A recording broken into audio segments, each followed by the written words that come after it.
Hello dears, പുതിയൊരു വീഡിയോയിലേക്ക് സ്വാഗതം.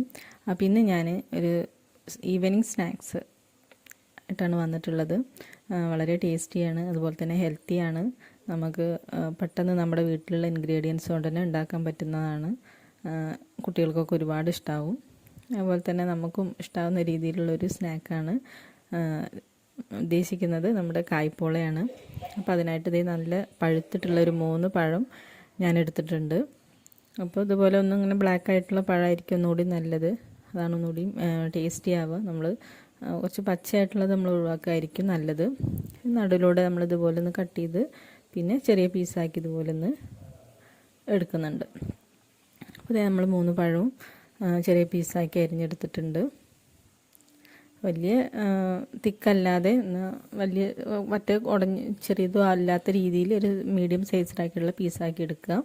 പിന്നെ അതേ ഒരു നോൺ സ്റ്റിക്കിൻ്റെ പാത്രത്തിൽ നമ്മളിതുപോലെ കുറച്ച് നെയ്യ് ഒഴിച്ച് കൊടുത്തിട്ടുണ്ട്. അതുപോലെ തന്നെ കുറച്ച് ഓയിൽ ഒഴിച്ച് കൊടുത്തിട്ടുണ്ട്. അപ്പോൾ നെയ്യിലും വേണമെങ്കിൽ ഫുള്ളായിട്ട് നമുക്ക് അങ്ങനെ ചെയ്യാം. അപ്പോൾ നമ്മൾ ഈ പഴത്തിൻ്റെതും ഒക്കെ പഴം മട്ടിക്കാതിരിക്കാൻ വേണ്ടിയിട്ട് കുറച്ച് ഓയിലും കൂടി ചേർക്കായിരിക്കും നല്ലതെന്ന് തോന്നുന്നു. പിന്നെ നമ്മളിതുപോലെ അണ്ടിപ്പരിപ്പ് ഒന്ന് മൂപ്പിച്ചെടുക്കുന്നുണ്ട്. ഇവിടെ മുന്തിരി ഞാൻ എടുത്തിട്ടില്ല, കാരണം എൻ്റെ അടുത്തുള്ളത് ബ്ലാക്ക് ആയിട്ടുള്ള നല്ല ഡ്രൈ ആയിട്ടുള്ള മുന്തിരി ആയിരുന്നു. അപ്പോൾ ഞാനത് നേരിട്ട് ഇട്ട് കൊടുക്കുകയാണ് ചെയ്തിട്ടുള്ളത്. പിന്നെ അത് നമ്മൾ കോരിയെടുത്തു. എന്നിട്ട് പിന്നെ നമ്മൾ പഴം നമ്മൾ കുട്ടികൾക്കൊക്കെ നെയ്യിലൊക്കെ ഇതാക്കി കൊടുക്കുന്ന പോലെയുള്ള ആ ഒരു പരുവത്തിലാക്കി എടുക്കുക. അതായത് 2 സൈഡും നല്ല യെല്ലോ കളറായിട്ടുള്ള രീതിയിൽ നമ്മൾ നെയ്യിൽ വറുത്ത് കഴിഞ്ഞാൽ പഴമാവും. അപ്പോൾ ആ രീതിയിൽ നമ്മൾ നന്നായിട്ടൊന്ന് വഴറ്റിയെടുക്കുക. ഇടയിൽ കുറച്ച് പഞ്ചസാര ഇട്ട് കൊടുത്തിട്ടുണ്ട്. ആ കാരമലിൻ്റെ ഇതും കൂടി വരുമ്പോൾ ഒന്നുകൂടി ഒരു ബ്രൗൺ കളർ നമ്മുടെ ഈ പഴത്തിന് കിട്ടും. അപ്പോൾ കാണാൻ ഒന്നുകൂടി ടേസ്റ്റിയാണ്, അതുപോലെ തന്നെ നല്ല ഭംഗിയുണ്ട്. അപ്പോൾ ആ ഒരു രീതിയിൽ നമുക്ക് കുറച്ച് പഞ്ചസാര ഇട്ട് കൊടുക്കാം. നമ്മൾ ഒന്ന് ഇതാക്കി മൂത്തതിന് ശേഷം നമുക്കത് വാങ്ങി വയ്ക്കാം. പിന്നെ നമുക്ക് എനിക്കുള്ള ബാറ്റർ തയ്യാറാക്കാനായിട്ട് ഒരു 3 മുട്ട ഞാൻ ഇതുപോലെ മിക്സിയിലേക്ക് ഒഴിച്ചു കൊടുത്തിട്ടുണ്ട്.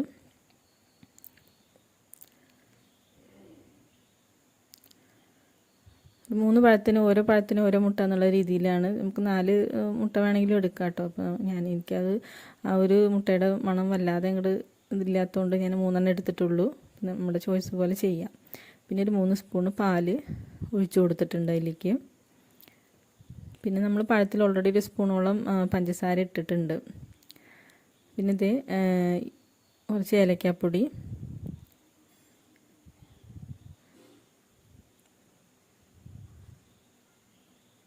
പിന്നെ ഒരു 3 സ്പൂണോളം പഞ്ചസാരയും ഇതിലേക്ക് ചേർത്ത് കൊടുക്കുക.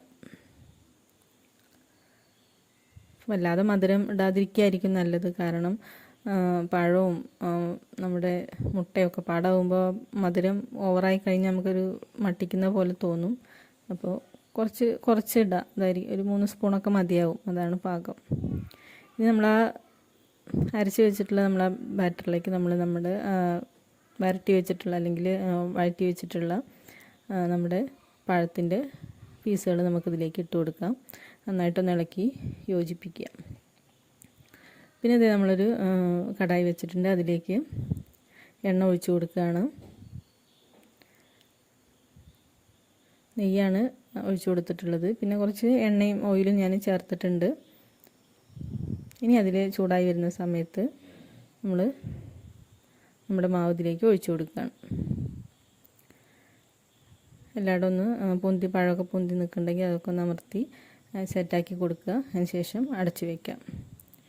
ഇനിയൊരു 10 മിനിറ്റോളം നമ്മളിങ്ങനെ കുക്കായി വരുമ്പോൾ നമ്മളിത് മുകളൊക്കെ ഏതാണ്ട് ഇങ്ങനെ കട്ടിയാവും. അപ്പോൾ നമുക്കിതിലേക്ക് നട്ട്സ് ഇട്ട് കൊടുക്കാം. ഞാനിത് മുന്തിരി ഇട്ട് കൊടുത്തിട്ടുണ്ട്. പിന്നെ അതുപോലെ തന്നെ കുറച്ച് പിസ്തയുടെ നമ്മൾ പൊളിച്ചിട്ടുള്ള ആ ഒരു പീസ് ഇട്ട് കൊടുക്കുന്നുണ്ട്. ഇപ്പോൾ ഓപ്ഷണലാണ്. മുന്തിരിയും നമ്മൾ അണ്ടിപ്പരിപ്പ് മതിയാവും ഇതുള്ളതുകൊണ്ട് ജസ്റ്റ് അതും കൂടി ഇട്ട് കൊടുത്തു എന്ന് മാത്രം. നമ്മളവിടെ ഇവിടെയൊക്കെ ആയിട്ട് നമ്മളൊന്ന് ഡെക്കറേറ്റ് ചെയ്യുന്ന രീതിയിൽ ഇട്ട് കൊടുക്കുക. പിന്നെ നമ്മൾ വറുത്ത് വെച്ചിട്ടുള്ള നമ്മുടെ അണ്ടിപ്പരിപ്പ് കൂടി ഇതിലേക്ക് ചേർത്ത് കൊടുക്കാം.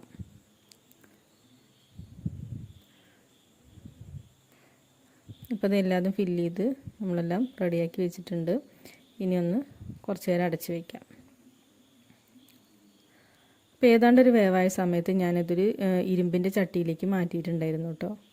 ഈ രീതിയിലുള്ളൊരു പാത്രത്തിലേക്ക് ഞാൻ മാറ്റി വെച്ചിട്ടുണ്ടായിരുന്നു. നേരിട്ട് ചൂടായി കഴിഞ്ഞാൽ നമ്മൾ അടി ചിലപ്പോൾ കരിയാൻ ചാൻസ് ഉണ്ട്. അപ്പോൾ കുറച്ച് അതിന് ശേഷം ഇങ്ങനെ ഒരു പാത്രത്തിലേക്ക് ആക്കി കൊടുക്കുക. തീ എല്ലായ്പ്പോഴും കുറച്ച് വയ്ക്കുക.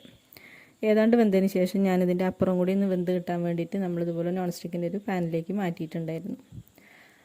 പിന്നെ 2-3 മിനിറ്റൊക്കെ ആ പാനിൽ വെച്ച് കഴിഞ്ഞാൽ നമ്മുടെ 2 സൈഡും വെന്ത് കിട്ടും, മുകളിലത്തെ സൈഡും വെന്ത് കിട്ടും. അപ്പോൾ നമ്മുടേത് റെഡിയായി. അപ്പോൾ നമ്മുടെ രുചികരമായിട്ടുള്ള കായ്പോള റെഡി ആയിട്ടുണ്ട്. ഇനി ഇതൊന്ന് തണുത്തതിന് ശേഷം നമുക്കത് കട്ട് ചെയ്ത് നോക്കാം. അപ്പോൾ നല്ല പെർഫെക്റ്റ് ആയിട്ട് തന്നെ കിട്ടിയിട്ടുണ്ടായിരുന്നു. ഇനി ഇതൊന്ന് കട്ട് ചെയ്ത് നോക്കാം, നമുക്ക് ഉള്ളിൽ എങ്ങനെയാണെന്നുള്ളത് കൂടി നോക്കാം.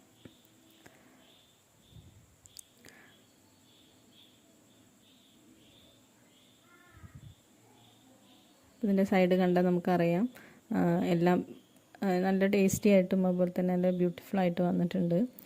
ഇനിയാണ് കഴിച്ചാൽ മതി. അപ്പോൾ വളരെ ടേസ്റ്റിയാണ് കായ്പോള, അതുപോലെ തന്നെ ഹെൽത്തിയാണ്. നമുക്ക് കുട്ടികൾക്കൊക്കെ വൈകുന്നേരം കൊടുക്കാം, ഉഷാറാണ്. അപ്പോൾ എല്ലാവരും വീഡിയോ ലൈക്ക് ചെയ്യുക.